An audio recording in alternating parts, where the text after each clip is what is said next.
Agriculture, Finance, and Policy Committee meeting to order on January 19, 2023. First, we'll move the approval of minutes. Representative Hansen, may I have a motion to approve the minutes from January 24th, 2023? I move to approve the minutes from January 24th. All right, Representative Hansen moves to the approval of the minutes for January 4th, 2023. Any discussion? Hearing none, all those in favor say aye. Aye. Aye. Those opposed? The motion prevails and the minutes for January 24th, 2023 are approved. The first item on the agenda today is an overview of the governor's budget request for broadband. Thank you, Executive Director Bree Mackey, for being here today in front of us to testify. And so with that, we'll just proceed right away. Please introduce yourself for the record and you may proceed. Thank you, Madam Chair, and thank you, representatives, for the opportunity to be with you again. Again, for the record, my name is Bree Mackey, and I'm the Executive Director of the Office of Broadband Development. I have just a few slides to share with you today, and welcome any questions you may have at the end. So the Governor Walz is recommending $138 million for FY24 and another $138 million for FY25. This is for general fund for our border-to-border broadband grant program. We stand ready to support these numbers at the Office of Broadband and also appreciate the trust that the Governor has put into our office as well as the programs. Again, unmet needs in Minnesota, about 88% of the state is at the 2026 speeds of 10 up and 20 down. But however, important to recognize that 68% of rural homes and businesses still need access to the speed. As the pandemic exacerbated, as well as what we already really know, broadband is essential and critical to the work that we do in our homes with telehealth, with our business and work needs, with education, and with economic growth. And also, I just want to recognize that our office, most of us do work remotely and travel, and we're across the state. And that talent that we're able to recruit and retain is because of access to reliable broadbands. And then one more thing I just want to highlight when it comes to the unmet needs is yesterday we did have a pretty incredible turnout to our Connecting One Minnesota event, which is wrapped around the BEAD and digital equity work that we're doing with NTIA. We had 242 people in person register, as well as 193 other online registrants. And then just because I always think it's really important to put a face with what's happening out there and a real story, I just wanted to share a quick story about a family in Delavan, Minnesota. And I'm just going to share his personal story and his family story. So Greg and his wife depend on the internet for their livelihoods. Greg is a Pioneer Seal dealer and his wife is an accountant. Both work from their home in Delavan, which is about 125 miles southwest of the Twin Cities. Through a grant that the Office of Broadband Development was able to give their local telecom provider, which is Bevcom, they were able to install high-speed internet fiber optic cables to their home, which is now 60 times faster than their old connection. He is now able to connect online for his seed treatment system and also get IT support, which he uses every day. And in his words, he says, "It's been astronomical. It was so slow to get things done. I can't imagine going back. To have reliable phone, internet, and TV is great. One of the best things ever."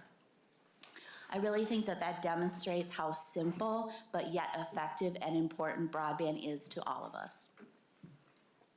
And with that, I can open it up for questions. Questions? Director Mackey, so I have a question regarding just kind of understanding the quality of the speed, right? 100/20 Mbps is a bit of a technical jargon for me that I don't quite understand. So what does that level of speed mean? Does it mean that I'm able to have Zoom meetings at a good rate, like instead of turning my camera off, or what does it mean to have a speed goal at that rate? Thank you, Madam Chair, and I'm not gonna lie, it's complicated for me too, and I work in this, so there is a lot of jargon around it. I think the important thing to note that these speeds are definitely the improvement. Yesterday, we were reflecting with the governor's task force chairs, and the original speeds, I think, were like 10 and 3, and then they were adjusted to the 25.3, and now these are the speeds. We also need to recognize that for some of our funding with the federal is we need to have build uponable speeds. So when we're doing, these are the speed goals within our previous goals, but knowing with the Border and Border Grant Program that those speeds actually have to be, I believe, buildable 100 by 100. Thank you. Okay, so can you define like what does that speed allowed a consumer to get? Do they get, are they able to use online business transactions, for example? Or are they able to have Zoom meetings as well, right? Can you explain what that looks like? Sure. Again, thank you, Madam Chair. Those speeds, I mean, every home is a little bit different, so they do allow for Zoom meetings. I don't have all of the technical knowledge of how many people can Zoom at a given time, but I will tell you that I am fortunate enough to have fixed wireless with speeds at those speeds, and we can have all of our streaming going. I had a student that was home from college doing her work. I was working full time, having Zoom meetings, not having any issue with latency. So those speeds are good and doable, I think, for most, but again, I would have to defer and get back to you, and I'm more than happy to do that on the specifics with our providers on exactly what that means. Thank you. Yeah, I think it's important not only do we address the access, but also the quality of the speed and make sure that consumers are able to get their needs met online and in and out of network. So, and then one more question I have is regarding the 138 million, the grant amount. What are the grant ranges usually? And then how many grants do you anticipate with this funding dollars? It'll be, how many grants will it reach, I guess? Thank you, Madam Chair. So again, that's a little complicated. If we want to go back over the years, we have, each year we've distributed a little different pieces based on the number we have. So this past year, we were able to distribute $99 million in 61 grants. And so in the Border to Border, our traditional grant program, it's up to the $5 million, but then we did do the pilot program, which goes up to $10 million per project. So it could be a wide range. The pilot program is brand new for the 8th round, but every grant round is a little different just based on the number of applicants, the dollar amounts that those applications have tied to their individual projects, but the max really on that traditional program is $5 million.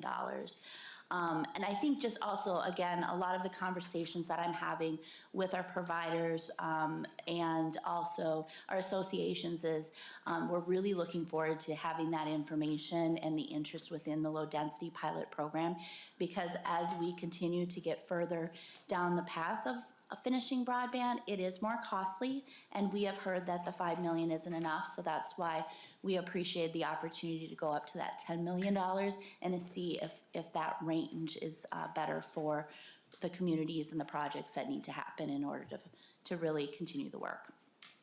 Okay. Representative Cha? Thank you, Madam Chair. My question is in regards to mobile broadband versus fiber optic broadband. What's the comparison in coverage, between the two? Thank you, Madam Chair and Representative, for the question. So in our office, we really focus on being agnostic as far as the technology.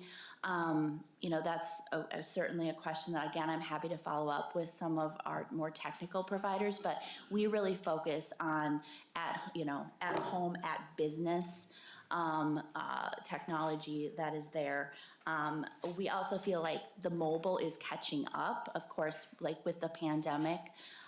We had hotspots in schools and utilizing a lot of our technical resources that way, but we know that fiber is most reliable, and we need to make sure that whatever technology that we use, our taxpayer funds that we are allocated to do, that it is at the quality that we need and is a long-term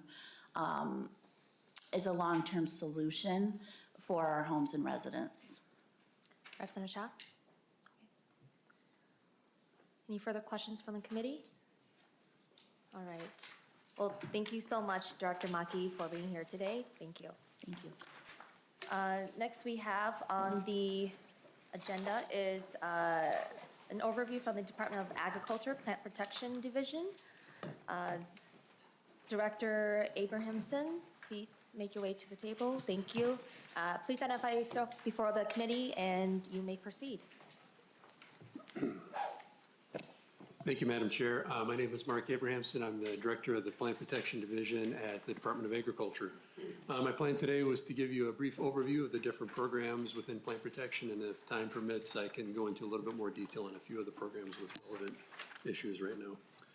So plant protection, we're pretty diverse. We've got a lot of different programs within the division that span a lot of different areas of agriculture, and lots of different folks we work with. So I'm going to give you just a brief overview of each of these programs, and like I said, we can go into more detail if time permits. So grain buy and store. So what we're doing there is this is a program where we license grain elevators to purchase or store grain. And so the purpose behind this program is that to get a license, a grain elevator needs to hold a bond. And so the bond then protects any sellers or people who are storing grain that are not paid for that grain, or that grain's not there when they go to reclaim it. So the department's job is to verify the bonds are in place, issue the license, and then we inspect those facilities, look at their bookkeeping, assure that the grain on hand. Sorry, just your presentation. Quickly plug this into the HDMI slot. Yep. There. One more down. Down. There you go. Okay. Right. Sorry about that. No worries. Continue. So yeah, so we have an inspection component where we're going to the facilities, we're looking at their bookkeeping, we're looking at the grain on hand to ensure that that they have the assets to meet their liabilities. This has been a program where there have been a lot of issues in recent years with elevators that have gone out of business, had a financial failure. And as the system currently works, we don't do a very good job of protecting the people that are owed money in those situations. So the bonding system as it currently stands is not doing a good job of covering those losses. Like I said, we can go into more detail if time permits. Nursery stock certification. So nursery stock are things like trees or shrubs, perennials. And what we're doing in that case is we're certifying that they meet standards for sale, meaning they're free from harmful insects or pathogens. So any nursery stock that's sold in Minnesota has to be certified. That is a nationwide standard. So if we produce nursery stock in Minnesota, it's sold in Wisconsin, it needs to be demonstrated in Wisconsin, it was certified in Minnesota. Same here in Minnesota, if we have stock from another state, it needs to be documented as certified. So what we're doing in that case is we're inspecting this material. Anything grown in Minnesota needs at least an annual inspection. So we have folks who are doing that. And then we're also at retail settings where plants are being sold, looking at those items to ensure, like I said, that they're certified, and also that there weren't any problems not visible at certification that have since become apparent. Noxious weed management. So the department is responsible for managing the noxious weed list. This is a list of plants that are problematic and generally cannot be sold, and then may also have other requirements as to how they're controlled. So the department, we're kind of the coordinating influence for the state. A lot of the work with noxious weed happens at the local level, but the department has had an important role as an organizer, coordinator, and over the past several years, we've also had money that we've been granting out to local units of governments and tribes for noxious weed work, which has been a very important part of the program. Wolf and oak damage. This is kind of the oddball program in plant protection. It's not really like any of our other programs. And so in this case, As you know, we have wolves across northern Minnesota. If a livestock producer loses livestock to wolves, they can file a claim with the department. We work with partners to verify that claim, get a value on the animal that was lost, and then pay that claim. Similarly, for elk, we have elk herds in northwestern Minnesota. And if those elk herds damage crop or fencing, the producer can put in a claim to the department. Again, we have partners we work with to verify and put a dollar amount on that damage, and then we pay that claim. Both of those programs, we also have had grant programs that have started as well to try and get measures put in place to help prevent damage. Seed potato certification. So seed potatoes are a complicated thing to grow and sell. Seed potatoes are produced clonally, so there's the opportunity for disease to build up in each generation as those lots are grown out. So what our job is, we inspect seed potatoes to ensure that they fall within disease thresholds. So there are national standards that are established for what amount of disease can be, 4 different diseases can be permitted in a lot of seed potatoes. And so what we're doing is we're inspecting to ensure that either the disease level is below that threshold, or that those potatoes then can't be certified and have to go to another purpose. So to do that, again, this is an inspection program, so we do 3 inspections during the course of the growing season of all the seed potatoes grown in Minnesota, and then typically also do a winter grow out and test as well, where we're reading disease in Hawaii, actually. Seed inspection. So seed inspection is a truth in labeling program, and so anytime you buy seed, there should be a label on that package of seed or that bag or tote or what have you that describes the type of seed that's in the package, and then additional information as to the purity of the seed. Is there any other type of seed that's in that package, assuring that there's no noxious weed seeds present in it, and then the germination that a person could expect from that seed when it's planted. Again, to do that, this is an inspection program. So this is one of our few programs that's very busy during the winter. So right now is when our seed inspectors are out inspecting seed that's going to be offered for sale this growing season. And when we're inspecting that seed, like I said, it should have a label. That seed should have already been tested by the labeler to come up with the label information. And we're taking a small sample of that seed and then having it tested at the Department of Ag Seed Lab, where they measure the germination, the purity, all those things. And then if the results match, all is good. If they don't, then that labeler needs to relabel the seed or take other action to keep it out of the market. Okay, hemp production and processing. What we do is we license both hemp producers and processors. And our job in that program is to assure that they're growing or processing hemp. So we are basically working with the raw material. So the plants in the field, raw material brought into a processing facility up to that point where it becomes a processed product. So we're not dealing with any of the products in this situation in that program, but only the raw material. And again, our job is to ensure that it's hemp. We do that by taking samples, having them tested for the THC level. And we do this over the past couple of years under the oversight of USDA. So hemp is a recognized product in the U.S. Hemp produced in Minnesota can be taken and sold in any state. And it's our job to ensure that, that the material being produced qualifies as hemp. Fruit and vegetable grading. So this is for produce transactions. The price is typically based on the grade. And if there's a disagreement between the buyer and the seller as to what the grade of the produce is, they call in a third party, in this case us. And so we have inspectors who are licensed by the USDA to assign USDA grade. And so what they're doing is they are then evaluating the product, establishing what the USDA grade is, and then the buyer and the seller can use that to settle their transaction. That is on request. We also do potato grading for a couple of facilities in Minnesota, potato processing facilities. So Lamb Weston and Park Rapids, and then Northern Star and Chaska. Those are both, we have agreements with those facilities where we provide staff to do grading of potatoes as they're coming into the facilities, and then those plants use that information as part of their processing process. Phytosanitary certification, this is a really important element of what we do. Anytime you have a plant or a plant product that's going to go to another country, sometimes to another state, it's going to need to have some kind of phytosanitary certification. And this is established by the places that are importing the products, not by us in Minnesota. So for instance, if we were shipping strawberry plants to Canada, there may be some kind of requirements that Canada has as to, a very common one is just the identity of the plants, that yes, these are in fact strawberry plants that are being shipped, but perhaps in some cases more detailed as to freedom from a pathogen. So these are things that we may do through a particular inspection where we go and inspect a lot of plants and take samples and have them tested to ensure that they're free from a particular pathogen or insect. Or it may be something that we can establish through the other detection work that we do, monitoring work, where we can establish that certain organisms are not present in Minnesota, and so our products are free to move into countries that have regulations against them.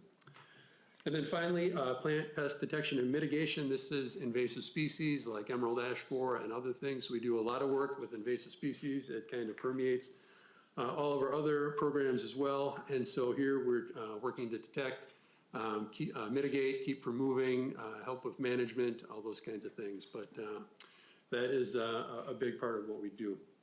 So a lot of different programs, but there are some common themes. And so those first three bullets are really elements that are kind of across all of our programs. As I said, invasive species are an important component in most of the inspections we do. There's some kind of an element of invasive species monitoring, detection. And then, a lot of the requirements that we have in place are meant to prohibit the spread of invasive species through these different chains. With the phytosanitary certification, like I mentioned, that's also a really important part of what we're doing is trying to protect market access for Minnesota plants and plant products. So that kind of gets back to the invasive species. That's an important element of our monitoring work, is being able to demonstrate that organisms that are of concern for other countries are not present in Minnesota or are very limited, and we can establish that other areas are free for them and products are free to move. That is anytime a new thing shows up in Minnesota, that is a concern we have to address. Is that going to affect market access for any of our plant or plant products? And then again, also a very common element for us is just, part of our work is facilitating fair and transparent marketplaces. So we have certain industry standards that are expected to be followed in each of these industries. And part of our job is to, ensure that the parties we regulate are following those standards and to try and bring them into compliance if they're not. Wolf and elk damage, like I said, that's kind of a little bit different from everything else we do. So that's its own thing where we're compensating producers and trying to help them prevent wolf depredation and elk damage. So Madam Chair, I could go into a little bit more detail on some of those programs if time permits. Yes, please proceed. Okay. I don't see any questions from members yet. Okay, thank you. One of the main programs I wanted to highlight was our grain buy and store program. Like I said, our job here is to try and help producers, sellers of grain, people who are storing grain, protect them from being caught in a case where a company goes under and not being paid. And this has been a pretty difficult program over the last several years, where we've had kind of a series of elevator failures. And like I said, we have not been able to do a very good job of getting people paid in those instances. There's two different chapters within statute that pertain to this program, and then a rule. And I'll mention that we are currently working on a report. In the last legislative session, we were requested to convene a grain advisory group, which we have over the last several years been meeting with, and to formulate and submit a report to the legislature by mid-February on ideas for improving the grain program. So we are in the process of preparing that report, and we'll submit it by the deadline. So I mentioned over past several years, we've had a number of elevator failures. So in fact, there have been 7 over the last 8 years, so almost 1 per year. And when we look at the bond claims that we have received, so when there's a failure, a non-payment, someone who's owed money can file a bond claim. And so you see that pie chart over the last, this is 2016 through 2021, we have just about $8 million in bond claims that have come in.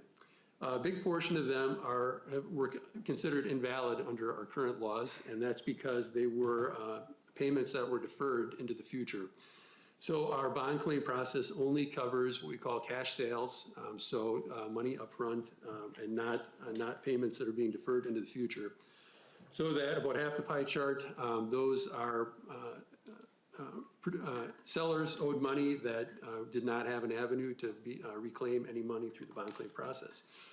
The other issue we faced is the bonds that elevators hold are relatively small relative to the amount of grain that is passing through those facilities. So that the amount of claims paid there, 800,000 compared to 3.8 million, which would have been valid claims.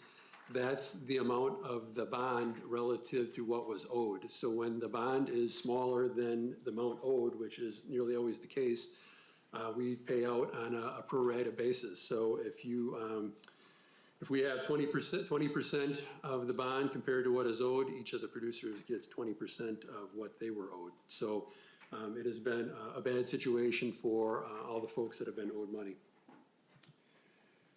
This has been an ongoing issue. So actually back in 2018 was when we first convened a grain advisory group. And so this was after the first few failures on that list. Sorry to pause you. Just on the previous slide, I think Representative Anderson, you have a question? And Thank you, Madam Chair. I hate to interrupt the presentation, but it's a timely thing. The testifier, the price of grain has, in some cases, doubled in the last couple of years. Has the bond requirement for elevators increased in that same time to correspond to the increased value of the grain they handle? Director? Yeah, thank you, Madam Chair. Representative Anderson. No, the bonds have not changed in recent history. Representative Anderson? Representative Nelson? Yeah, thank you on that. And I don't know if this is the best time to answer this question, but we're going over the sales and bonding and whatnot. And question we had, I think, addressed a year ago was on reviews and what was required by a grain purchaser. And we had increased that level of whether it had to be a review or trying to think of the or doing an audit. And so those were increased, which was favorable. One of the issues that I've been hearing of is under 223-17 and then subdivision 4 was the payment methods there were cash, cashier's check, certified check, and which that's what was requirements for being an audit or a review there. But then under subdivision 5, the allowable payment methods of purchase of grain, there's cash, a check, a certified check, and these other things. And so the real question is, check is left out of the subdivision 4.E on that, and that's kind of tripping up a few people in there. It appears that they're going to have to be audited now because it isn't under, the check isn't labeled in there. It's and so I don't know if we can work on that or if you have an answer for that, so thank you. Director Mark? Actually I have our grain program manager today, so if I could call him up and he can probably give you a better answer, I think. All right. Thank you. Please identify yourself before the committee and for the record, and you may proceed. Good afternoon. My name is Nick Milanowski, Madam Chair, Representative. I'm the program manager for the grain licensing program as well as the fruit, vegetable, and grain program. The portion of the law that you're referring to is talking about an exemption for reporting on a reviewed financial or audited financial statement. And the intent when that law was put into place was that when a farmer sells their grain, they leave the facility with payment in hand. It doesn't have to clear. There's no chance of that check specifically going insufficient funds or anything like that. They leave with something that is as good as cash. They leave that facility with something that can be tendered for payment anywhere else. Representative Nelson? Yeah, thank you. And I think the concern is, when we've got small elevators, I mean, I guess even if you were a large elevator, if I were to haul in a semi-load of corn today, 1,000 bushels of corn, or roughly, that's $6,000 to $7,000 in cash. If they're going to, not have to do that, or, if I'm leaving that, then I've got to wait around to get a certified check or a cashier. So now all of a sudden we're taking up maybe all day to get this. And, it really, I understand the intent, but at the same time, it puts a kind of an undue burden on maybe the grain buyer and, the seller as well, of maybe having to wait around and if they're not fitting under this, all of a sudden they're having to get an auditor review because maybe they don't want to have 20 grand of cash sitting in their till, or maybe more. I don't know how much grain they're going to buy that day. Director Nick, do you want to respond? Madam Chair and Representative, I'll just make the comment that we only had 3 or 4 entities that qualified for the exemption last year that were providing cash or cash equivalent payment. So it is a very small portion of our licensure that fall into that category for context. If I could Representative Nelson. could you expound on that a little bit? Because I think there's an elevator in my area, or actually he's a grain buyer, he's a feed mill, but he falls into this, and he's not exempt because he's either had to pay with cash and he has given them a business check, which, I mean, fortunately he hasn't had insufficient funds. He's been a solvent business, but it's under his understanding that he is now required to either have an auditor review, depending on what his level of grain sales is. But if you look under subdivision 5 of what is illegal, or the approved methods of paying for grain, check is one of those, and under the subdivision 4, part E, check is left out. And thank you for your explanation on that previously, but I think you might have a bigger group of people that is maybe not hitting the window, or that would be an exempt, but maybe I'm misunderstanding how you phrase that. Manager Nick. Sure. Madam Chair and Representative, the exemption, our interpretation of the exemption is that you must purchase under $1 million worth of grain annually. This is in 223.17. You must purchase under $1 million in grain annually and also pay with cash or cash equivalent. So those are the 2 criteria that you need to meet to be exempt from the law of reporting your financial review or financial audit. So that's how we have been applying that to all our license holders. Okay. Representative Nelson. I think we'll be following up on this offline, so thank you. All right. Director Mark, please proceed. Thank you, Madam Chair. So where I was going then was, this has been an issue that we have been discussing for a while and looking for solutions to. Back in 2018 was when we first formulated a grain advisory group. That was after a few failures. The most recent one was the Ashby elevator failure, which was a case of fraud, which probably had a big influence on the recommendations that came out of that advisory group. But the recommendations really were on tightening up the regulatory controls as a solution towards trying to minimize elevator failures going forward. And as part of that, there were some requirements that were passed for financial reporting by elevators.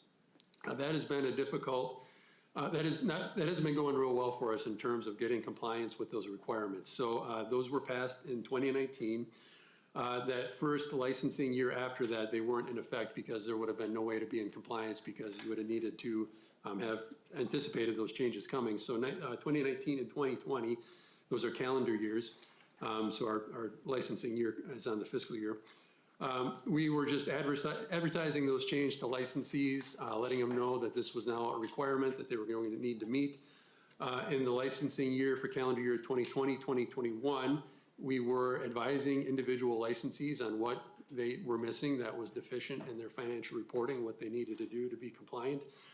And now, as we are finished up 2021, 2022, we still have a significant number of entities that were not submitting any kind of a financial report. So we have been taking enforcement action on this third go-around with this reporting requirements. So you can see in the pie chart, we had about 75 to 80% of our entities that were either fully submitting everything they're supposed to, or they were submitting something that they were supposed to that just was perhaps missing some technical part that's outlined in statute, but we had almost a quarter that were not reporting any kind of a financial statement. As I said, we've been taking enforcement action with that. Our view on this is really important in terms of like a level playing field. When we have elevators that we are hearing from them, this is an expensive requirement to get an audit or review. When we've got elevators that are putting out that money and getting it done, it's not fair to have other entities who are not following that requirement and able to get away with it. So the penalties that we've assessed, we've tried to assess at what we would estimate as the cost of an audit or review for that facility. And we've given them an opportunity to settle at a reduced cost if they can demonstrate that either they have the records, they just didn't produce them, or if they can produce the records. That has been a big lift for us in terms of working through the 65 entities. Most of them we've been able to get resolved. There was a significant number that had the correct information, they just hadn't submitted it. So we had more than half that were able to pay a reduced penalty.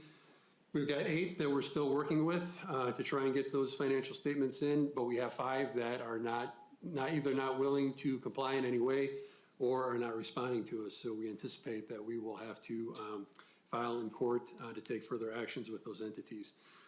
Like I said, this has been a difficult thing to work through. We understand it's been a burden for the industry, but also when we look to other states, this is kind of a normal part of grain program operation that financial statements, financial scrutiny are significant parts of those programs. So we feel like, we may be having some growing pains with this in Minnesota, but that it's an important part of the program going into the future.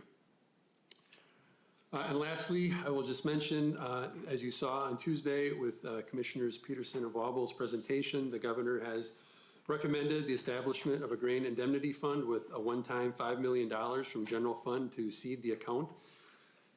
We can do all of the work we can to try to regulate elevators, and perhaps we can catch failures sooner rather than later, but we're not going to be able to prevent elevators from financially going under if they have business problems. And when that happens, our view is the best way that we can protect producers is through an indemnity fund. Even with bonding can take a long time to make payouts, and we've had situations where we've had producers that have gone bankrupt while waiting for a payout from the bond. An indemnity fund gives us an opportunity to make quick payouts to producers while we then sort out the details with that facility that's gone under. After that $5 million in one-time money, this is a fund that then is maintained through a transaction fee on sales of grain. We anticipate that there's going to be additional discussion on this and that there are details to work out if this is going to be something that moves forward. But as I said, we can't do any amount of regulation that in the end is going to completely protect producers. And if that is our goal, this is our best bet at doing that. Madam Chair, should I continue on, or? Representative Federick. Thank you, Madam Chair. Some of the financial reporting requirements, what kind of reach out is there to the different, like whoever they are, if they're not submitting reports, is there some sort of effort to work with them first saying, hey, this report is due before any sort of enforcement action takes place? Director Mark. Yeah, Madam Chair, if I could refer this one to Mr. Milowski. Manager Nick.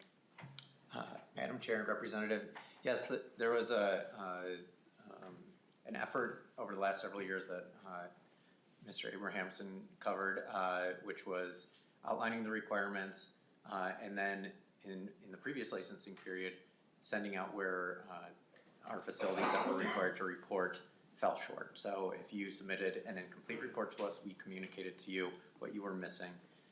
Annually, we are also sending out a reminder that this report is required with our license renewal. So everyone who's renewing their license with us is getting proper notification of what is required in that report and when it is due. As for these entities, we've communicated that through our renewals and continued outreach. But when it came to these penalties, we communicated those in October following the due date of, in September following the due date of June 30th in 2022. So there was a little lapse there as we were trying to gather who was still missing the report, what had been submitted to us. Representative Frederick? Good, thank you.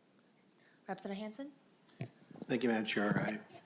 I think it's really hard to provide general taxpayer money to a fund when there are folks who just refuse to cooperate over years.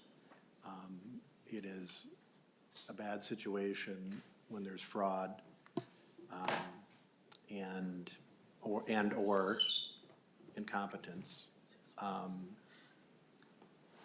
Does the department do any notification of these are the non-compliant firms so that the customers would know that the firms are non-compliant? Director Mark? Thank you, Madam Chair. Manager Nick? Madam Chair, Representative Hansen, financial information is protected under our law, so any communication about financial, any financial information is protected under Chapter 223. And so we don't share any of what we see in those reports with the general public. Representative Hansen? Thank you. Madam Chair, I'm not asking to see their dollars. I'm asking if the agency just says that they are not compliant with current law. Manager Nick? Madam Chair and Representative Hansen, no, we do not put out any publication currently of who's in compliance or not. Representative, all right. I don't see any further questions, so please continue, Director Mark. Okay, thank you, Madam Chair. That is everything I was going to present on grain. I also wanted to bring up noxious weeds, which is another item that's in the governor's budget proposal. Like I mentioned, the department's responsibility is maintaining the state noxious weed list and working to ensure the control of designated weeds, generally through local governments. We do have a noxious weed advisory committee that's defined in statute that advises the commissioner on noxious weed issues, which has been very valuable for us. The committee has a very broad representation, so we get good feedback from a broad group of entities in terms of any changes to the noxious weed law. As I mentioned, we work really closely with county ag inspectors, town and city weed enforcement. So, we're provide a lot of technical assistance, coordinating. We do some state-led management projects, but a lot of our work is really filtered through the local units of government. I want to mention Palmer amaranth, which has been something that we've put a lot of time into over the last several years. Palmer amaranth is a really devastating agricultural weed that's having major impacts to the south and now some of our neighboring states. Most recently, North Dakota has some pretty significant infestations that have developed. And Palmer amaranth is kind of a game changer for weed management. It is got herbicide resistance is common within populations of Palmer amaranth. Management is very challenging. So the longer we can delay its arrival in Minnesota farm fields, the better off we're going to be. We've been really aggressive in terms of trying to keep Palmer amaranth out of Minnesota. Our seed program did a nice job of getting a genetic test developed for Palmer amaranth. Previous to that test, there was no way to distinguish a seed of Palmer amaranth from any other amaranth seed. Now with that test, we can get that distinguished. And we were having issues with Palmer amaranth contamination in seed lots prior to that test that we've largely been able to resolve since then. There are other pathways. There are a lot of pathways that Palmer can find its way in. So it is an inevitability that it's going to make its way into Minnesota. But the longer we cannot be managing it, the better that's going to be for our producers, and hopefully we can come up with some better tools and options for management going forward. We've had a lot of introductions. We've mostly been able to stamp them out. We've used a variety of methods. You can see here we work a lot with the Conservation Corps of Minnesota and Iowa. They're flaming individual plants of Palmer amaranth that produce seed in this field to kill all the seeds. And for the most part, we've been able to stamp out most of the infestations we found. We've got a couple in southeastern Minnesota we're still working on, but it's been a big effort. We had a pretty committed staff, in some cases hand pulling plants out of fields to keep them from producing seed. But so far, it's been a successful effort. Again, it is something that's going to keep coming, but the longer we can hold it back, the better. I mentioned the grants to local governments earlier. That we see is a really important part of our program. There are things that are important for us to provide at the state level, and there is some work that we can coordinate from the state level, like I've talked about with Palmer amaranth, but a lot of noxious weed work is best done at the local level. So we first have had money appropriated through the general fund in fiscal year 18 and 19 that we granted out to local units of government. You can see on the map all the shaded counties in red there, and the cities and townships in black, and then a couple of tribal nations, Leech Lake, and then you can't see it, it's kind of small on the map, of Prairie Island. Those are all the grantees that have received money over the past several years, over 147 projects funded, over $1 million awarded, and lots of noxious weed management work done that would not have gotten done. I mentioned it was initially a general fund appropriation in 18 and 19, and then funded through the Environment and Natural Resources Trust Fund for fiscal years 20 through 22. Because of COVID, extended through fiscal year 23, and so we're coming up to the end of any grant funds that we have to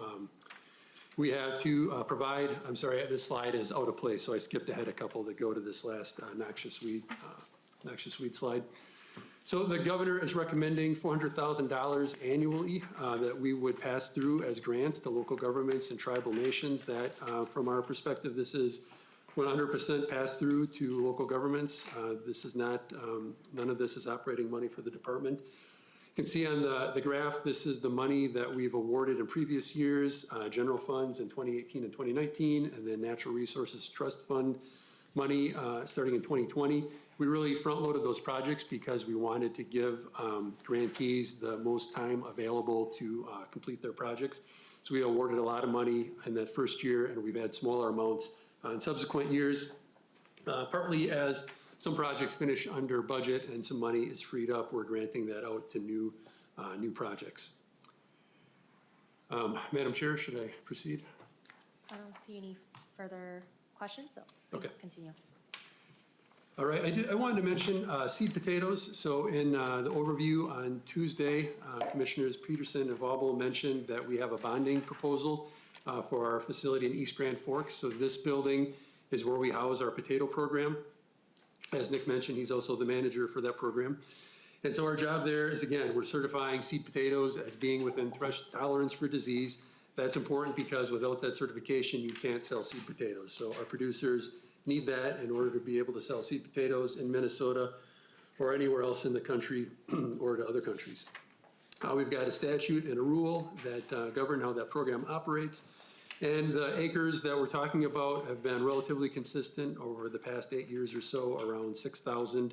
Again, like I mentioned, this is field work, inspection, but also some laboratory analysis component. So that picture there is from our lab space in the building at East Grand Forks. Our request is $384,000 of bonding funds and then $73,000 in general fund. The building is in need of some fairly significant renovation. It's not that we've totally neglected it. We've put money into this building over the past years, but this program operates on a very slim budget. And the amount of money needed to renovate this building is about 1.5 times the annual budget for the potato program. So we're looking for some help in terms of keeping that building up to snuff. And a lot of these upgrades are going to make the building more cost effective to operate going into the future. Okay, the last item that was mentioned in the governor's budget proposal is nursery stock certification, and this is a zero budget change, so we're not asking for any money. We don't expect the program revenue to change significantly. We're just planning to make a change to how the fees are collected for the program, and I'll explain why that is. Again, our job here is we're inspecting and certifying nursery stock as free from harmful insects and diseases. We have a statute, a chapter in statute that governs that program. Again, nursery stock in Minnesota is trees and perennials. Each state has a little bit different definition for what is nursery stock, but for Minnesota, we keep it with things that are hardy and expected to be long-lived is how you could think of how we consider nursery stock. Again, if you're offering nursery stock for sale, we have to certify it. We inspect growing stock at least once a year. And we've got over 2,000 growers and sellers of nursery stock in Minnesota, including a couple of the largest producers in the country. So the nursery industry in Minnesota is very significant within the United States. So what we're proposing and updating our fee structure, currently we have a distinction between growers and dealers. And so if you're a grower, that means that you grow more than half of the plants that you sell from a small size to a bigger size before you sell them. And if you're a dealer or a seller, that means that you bring in more than half of the plants you sell at a finished size and sell them. Each of those distinctions has a separate fee structure, and it gets a little confusing for our regulated clients to decide which fee structure should apply to them in any given year. And they're also different. So depending on which might be favorable, people might try to choose one or the other. It just makes the whole thing kind of confusing. What we're proposing is a single fee structure, removing that distinction between growers and sellers and having more of an a la carte menu option for what a particular entity is going to need in terms of interaction with the department.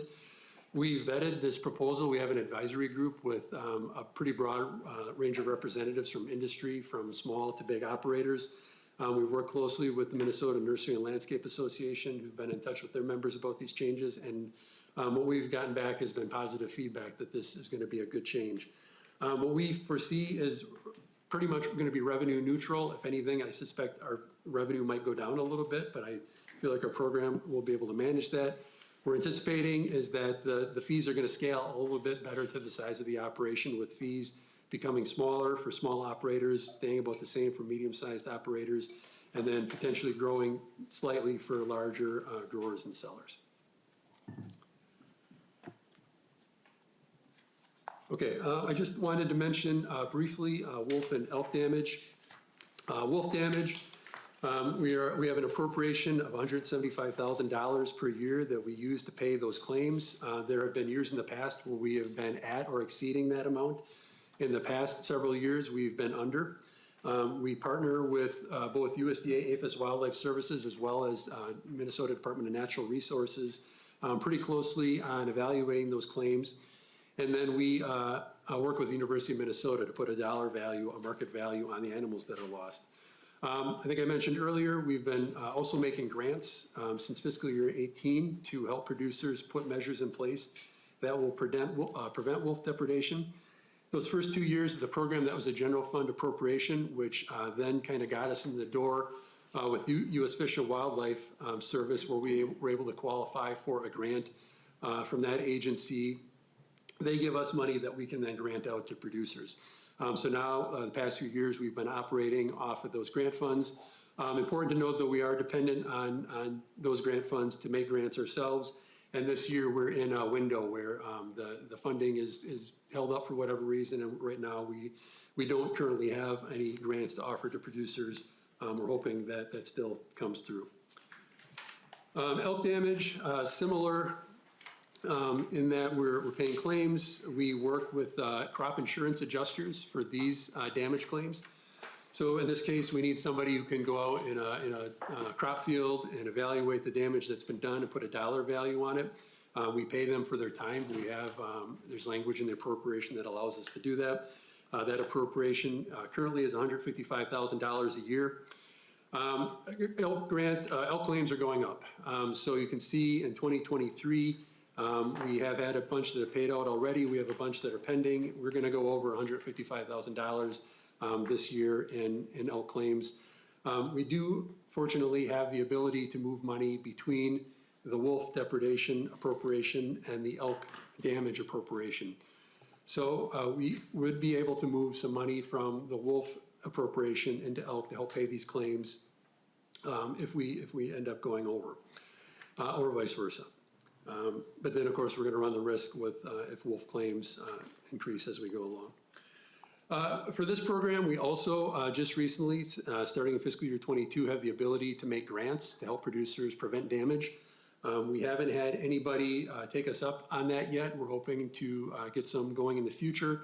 One bit of feedback we've gotten from producers is that they have a real concern as it is now with the grant funds coming from general fund. They're on the biennial funding year, and with that ending in the middle of the summer, it's tough for any kind of construction project when they're probably going to be doing that over the summer to beat that fiscal year deadline. Director Mark, I do want to say that I do see there's a couple more slides, but there's about 5 minutes left of this presentation, so Okay, just want to be mindful of time. okay, and I can pause at any time if you have any questions. All right. Okay, and well, we're pretty much at the end. I just wanted to mention a few things with invasive species. Like I said, we do a lot of work with invasive species, from outreach, early detection, regulation, management. I just thought it would be helpful if I gave a little status update on a couple of the key invasives we're working with in Minnesota. Emerald ash borer, present through much of southeastern Minnesota at this point, and also the Duluth area. We've got a relatively small but important role with emerald ash borer. So Department of Agriculture, we're kind of like the first responders. We're the ones that facilitate the detection work. We're the ones that confirm new infestations. We manage that information on our website. Obviously, I'm biased, but I think we've got probably the best reporting site in the country for tracking where emerald ash borer is present. Do a lot of work with local communities. Communities is where emerald ash borer is having the biggest impact right now and where it is easily spread from. So we work a lot with communities, and again, providing technical assistance. We also have been working to get biological control for emerald ash borer established in Minnesota. So that's a picture of the tiny insect there on a fingertip. That's a natural enemy of the emerald ash borer that parasitizes and kills the larvae. Emerald ash borer is spreading more quickly, particularly in southern Minnesota, so we've been tracking that really closely. And so this is Minnesota's spread rate in green compared to different averages of the U.S. Spread rate in general.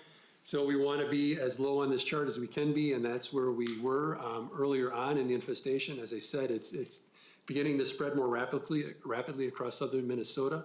We haven't seen that yet in northern Minnesota, and hopefully we won't, but we have in southern. And using that information and at the rate at which we're seeing it show up in cities, we can make some predictions about when emerald ash borer will reach different parts of the state. This is assuming natural spread. Of course, emerald ash borer can be moved if people are not paying attention to the regulations. But this is a map kind of illustrating when we might expect emerald ash borer to show up in different cities around the state over the next decade or so, again, with a current rate of spread.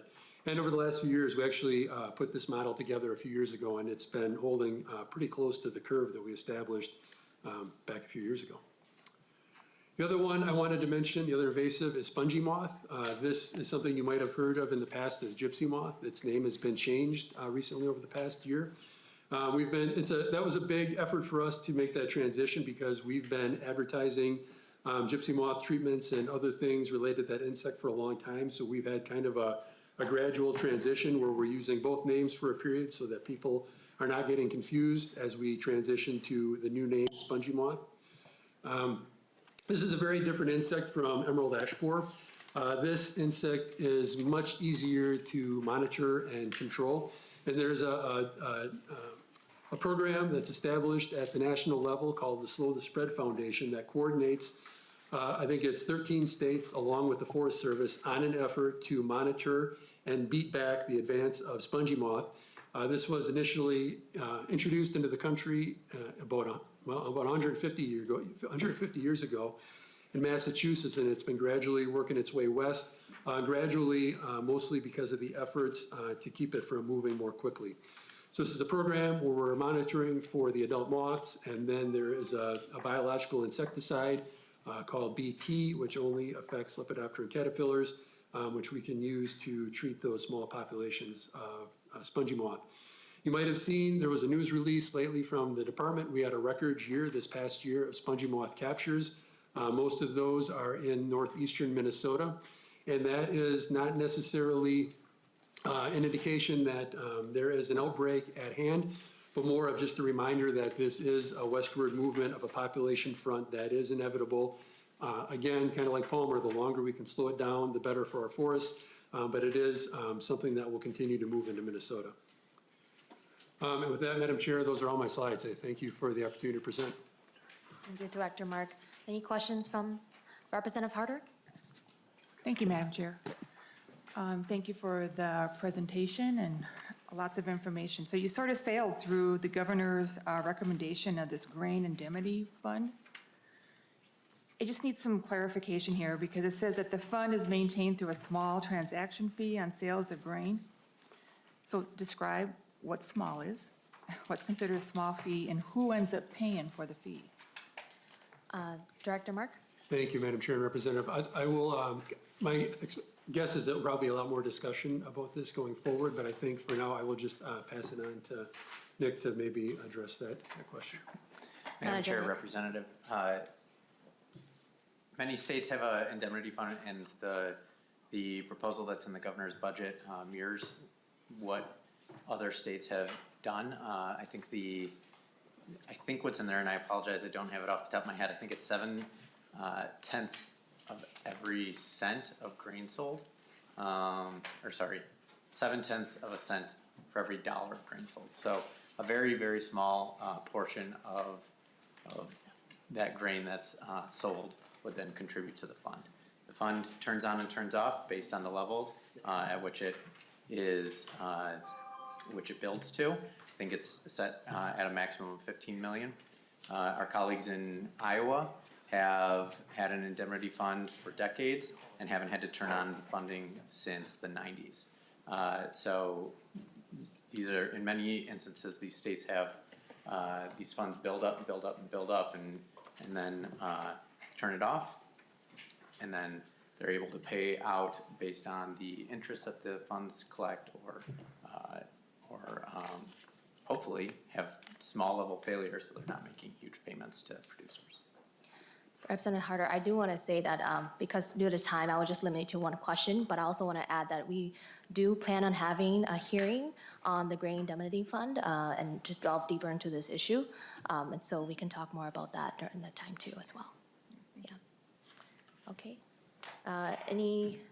One last question? All right. Thank you so much, Director Mark and Manager Nick, for being here today. That was a lot of good information, and thank you for being before the committee.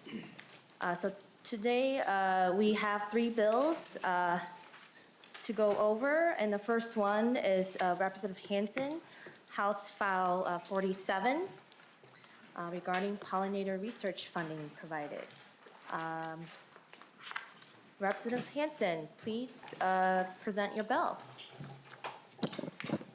Thank you, Madam Chair, and I would move that House File 47 be laid over in the committee.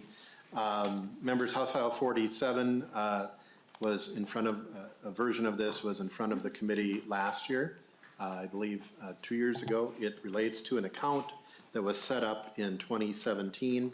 In 2022, former Representative Kelly Morrison carried House File 3007, which included $2.5 million for the pollinator habitat and research account.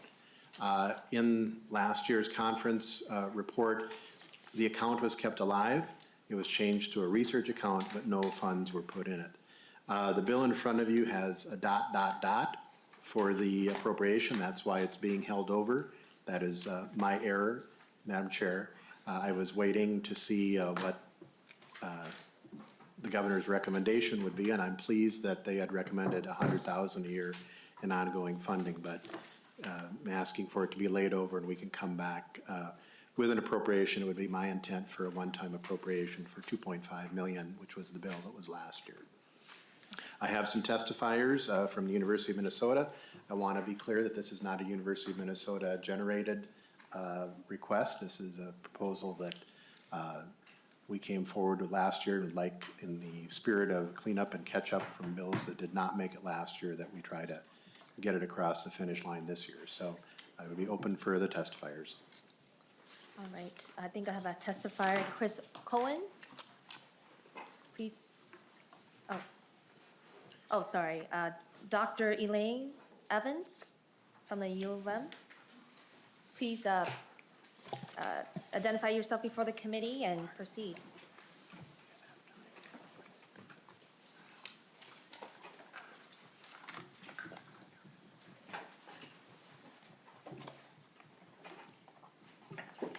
Madam Chair, I'm Dr. Elaine Evans from the University of Minnesota Department of Entomology, and I also want to have my colleague introduce himself as well. We also have some slides that a few slides for our presentation we'd like to share.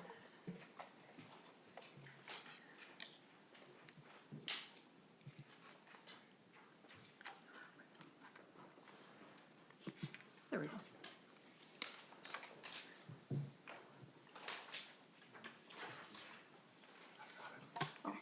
I'll do that while why don't you introduce yourself? Madam Chair, I'm Dr. Dan Caraveau. I'm an associate professor in the Department of Entomology at the University of Minnesota, and I work in the native bee lab. So I wanted to just go over a bit, show you, as we're trying to get it on the screen to be.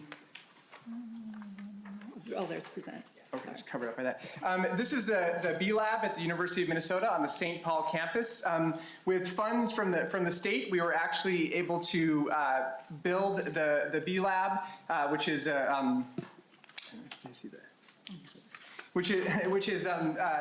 houses a number of important aspects, but our mission is to promote the conservation, health, and diversity of bee pollinators through research, education, and hands-on mentorship.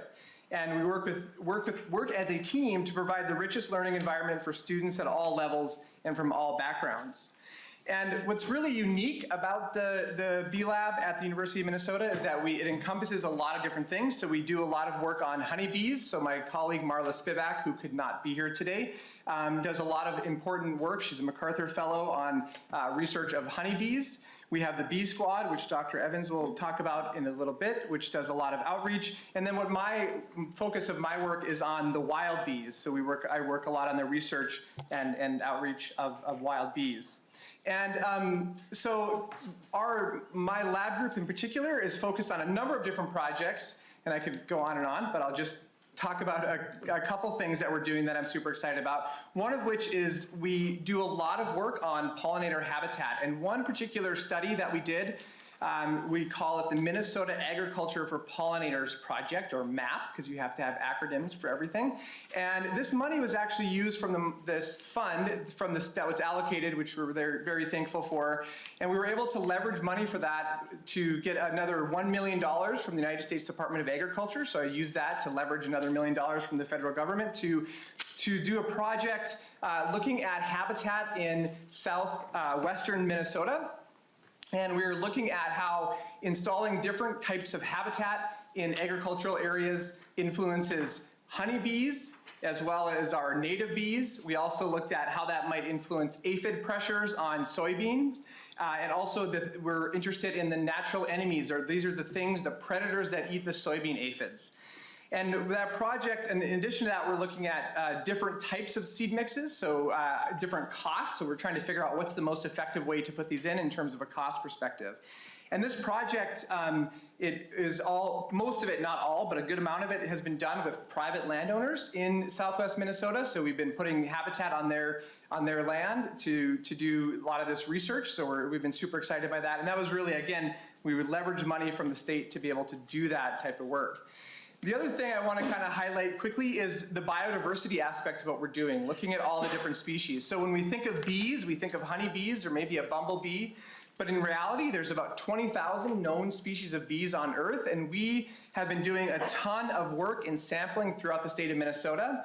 And we've now, we just submitted it for peer review. It's a 130-page paper, but it documents all the bees that we found in Minnesota. We have 502 species of bees in the state that we've documented. And then a number of those have been found by the projects that we've been doing. We're collaborating a lot with the Minnesota Department of Natural Resources and other organizations to kind of do this.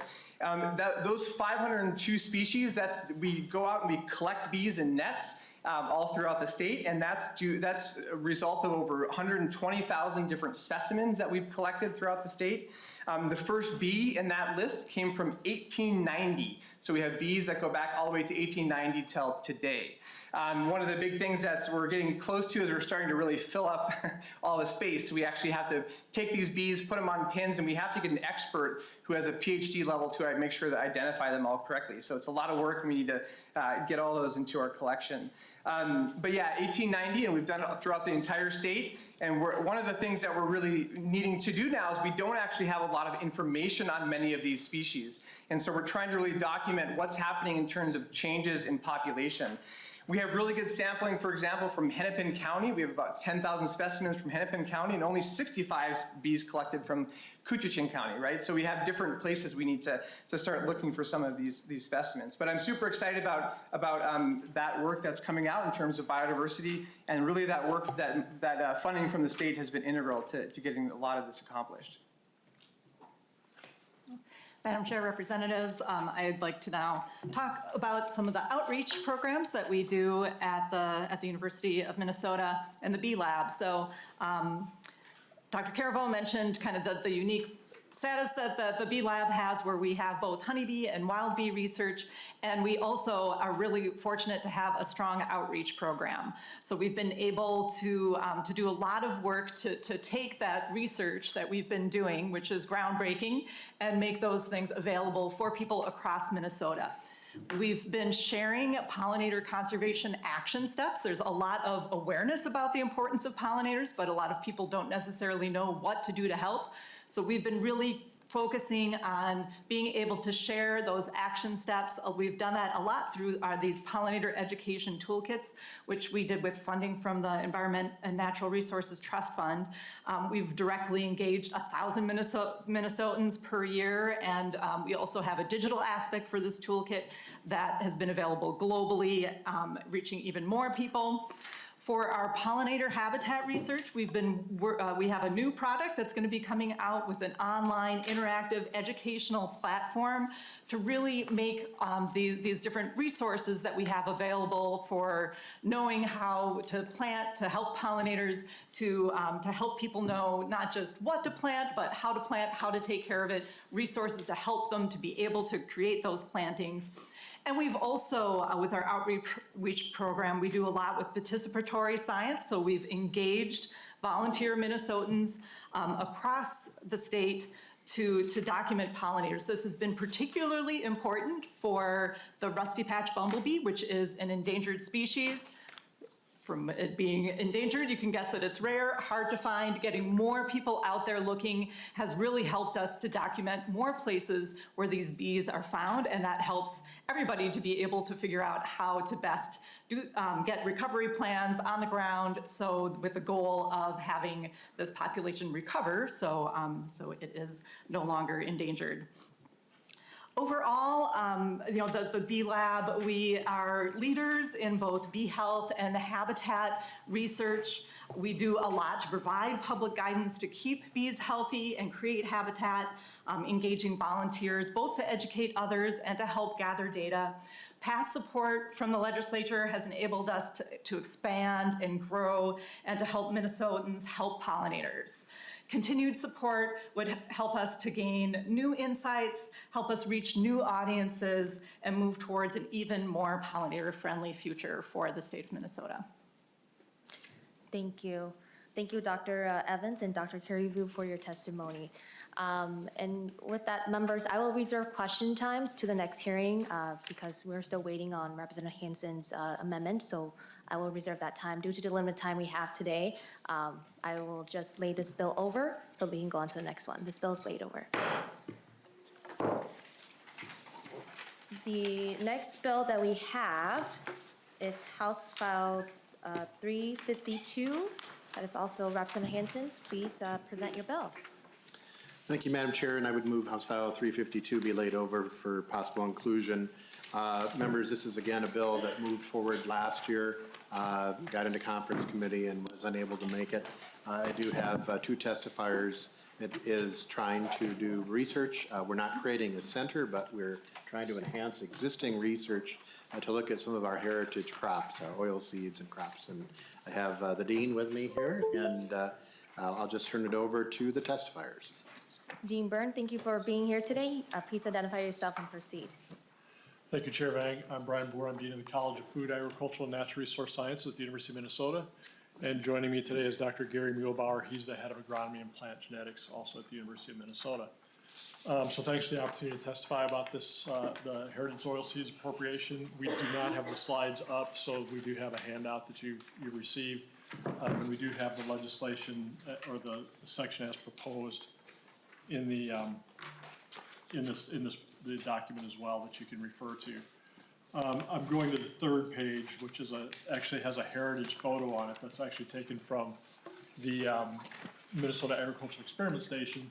And I'll just point out the impact that agriculture and food has on the state of Minnesota for context and the changes that have been made. But if you look carefully at that photo image, notice that wheat crop there comes up to about the chest of the people that are out measuring it above their waist.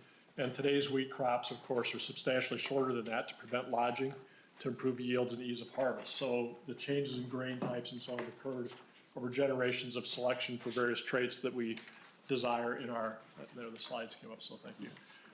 That we've developed over time to improve their harvestability, improve their yields, improve their resistance to crop diseases and other factors affecting crop systems.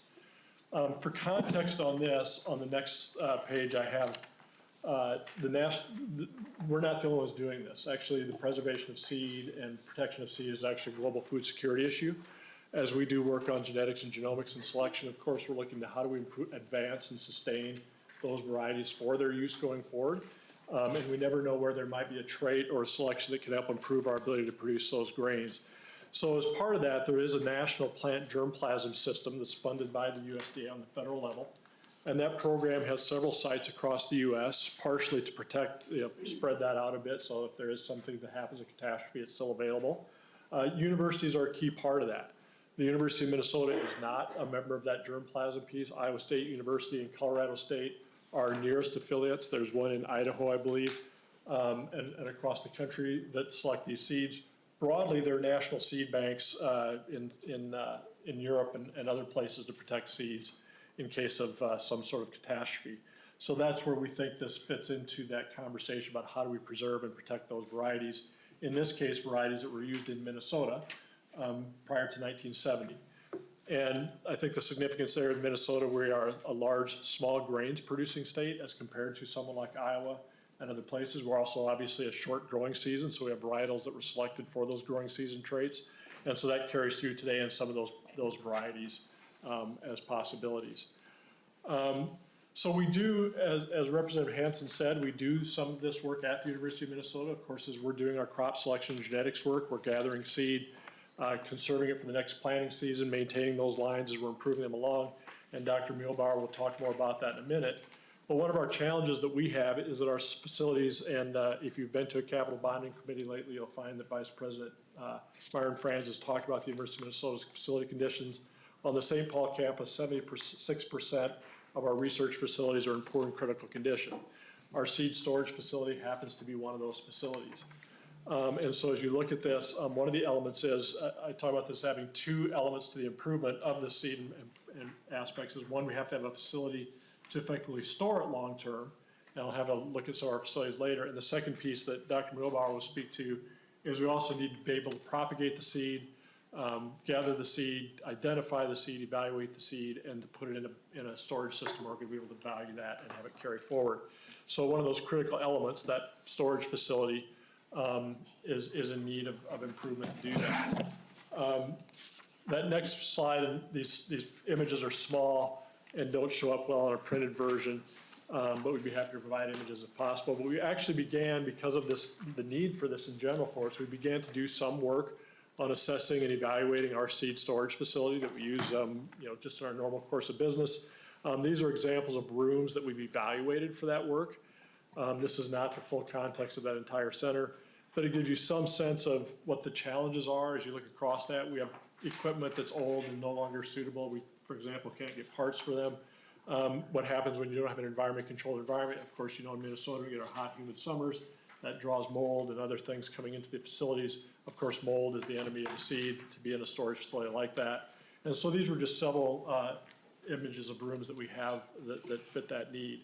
So we did a bit of a, I'll call it a back of the envelope calculation, because we haven't fully, from our design specs and requirements to the university, we have to go through a process to evaluate what the needs are, what the cost structures are, and what the investments are. From the work we'd done on these facilities alone, we'd estimated that to be about $1.26 million total for that project. And I do have highlighted on it that these are not full diligence. They are sort of, back of the envelope estimates on what that takes. These are, technical facilities requiring significant equipment, requiring containment. So they do have some additional requirements to do that. Beyond those, and I'll turn it over to Dr. Muehlbauer, that's the piece of simply the facilities and work to do that. Dr. Muehlbauer will talk a bit about how this seed acquisition and storage process works. So with that, Chair Vang, I'll turn it to Dr. Muehlbauer. Thank you. Please proceed. Please identify yourself and proceed. Thanks, Madam Chair. I'm Gary Muehlbauer. I'm the head of the department, professor and head of the Department of Agronomy and Plant Genetics at the University of Minnesota. And so this particular project will require identifying materials that were grown in Minnesota. These are crops grown across the state pre-1970. And at this point, I don't know, or anyone in my department doesn't know how many different varieties there were for these various crops that have been listed, as well as other crops that are not listed. And so one of the first things we need to do is figure out what are the crops that were grown in Minnesota pre-1970 and what varieties were actually grown. We need to then obtain seed for those particular accessions or genotypes, and we need to evaluate them, propagate them in the field, and propagating them in the field or in the greenhouse will require some expertise in terms of each different crop requires different sort of conditions and harvest procedures and maintenance. We'll have to collect that seed or harvest it, clean it, and then curate it, get it into some packaging of some sort, and then put it into a cold room that would presumably be able to hold this seed for 20 years or more. Currently, we don't have a cold room that can do that. And so that's part of what Dean Bohr was discussing. In addition, if we want this sort of material to be available to the public, we're going to have to database it and put it onto the web so that people around the state and around the country can access the materials, or they know what we have and they can request it. And then beyond that, we need to have the ability to, once we receive those requests, to package them up and send them off to various the people that are requesting them. And so my colleagues and I have estimated that this would require about 2 to 3 years to assemble, evaluate. So this would be to determine what we have and evaluate, provide a little bit of data with regards to every accession we have. When do they flower? How tall are they? How much seed do they make? Blah, blah, those sorts of things. Propagate and database the germplasm would require 2 to 3 years of effort, and we estimate about $200,000 per year to do this for 2 to 3 years. If we want to go beyond, if we want to have a larger scope with this particular project, we're going to have additional support beyond that to be able to distribute the materials as we get requests for them. So in total, the 2 to 3 year process, the 2 to 3 year project, we're estimated about $600,000, and that would be a PhD level scientist, probably a technician, as well as some support for summer help, as well as a few other incidental things, materials and supplies to maintain the material. Okay. So if we want support, sorry. Yes, sorry, so if we want, I would just have to cut you there since we have limited time right Okay. now. But thank you for your testimony. And then I will just take one question from the committee, if there's any questions. Representative Cha? Thanks, Madam Chair. I'm new to the committee, but I'm just curious why wild rice is excluded from this. Dean Byrne? Madam Chair, Chair Child, so the question was why wild rice was excluded? Why is wild rice excluded? Yeah. Madam Chair, Representative Cha, I'll turn that to Representative Hansen, who drafted the. Representative Hansen? Generally, we've tried to protect wild rice, that it's Native American, essentially owner, that genome, we'd rather not have that work being done, that protect the genome. I think we've had previous debates on that, so that anything that's involved with wild rice, we want to make sure that there's tribal engagement, but generally that it's theirs. All right, thank you. And so with that, this bill will be laid over. House File 352 is laid over. The next bill is House File 80, Representative Anderson. And I will lay this bill for possible inclusion. Representative Anderson, please present your bill.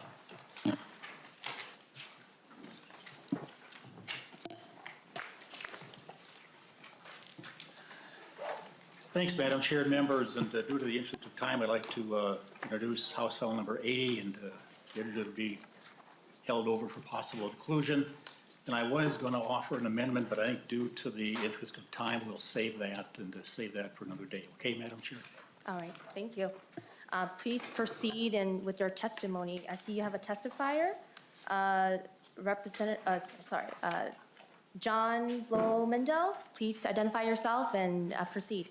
And please keep it short too, due to limited time. My apologies. I know you made a commute here to testify, so thank you for being here today. Thank you, Madam Chair. Thank you, Representative. Get close. Okay. Yeah, my name is John Blumendahl. I'm the County Ag Inspector for Murray County, and also I am on the Association for Minnesota's County Ag Inspectors. County Ag Inspectors play a key role in the enforcement of Minnesota state weed law, performing critical tasks to help state manage noxious and invasive weeds, including weeds like Palmer amaranth and wild parsnip. Most ag inspectors wear many hats, serving in many capacities on behalf of their county. County ag inspectors are the boots on the ground for noxious weeds issues and make over 10,000 contacts with landowners per year.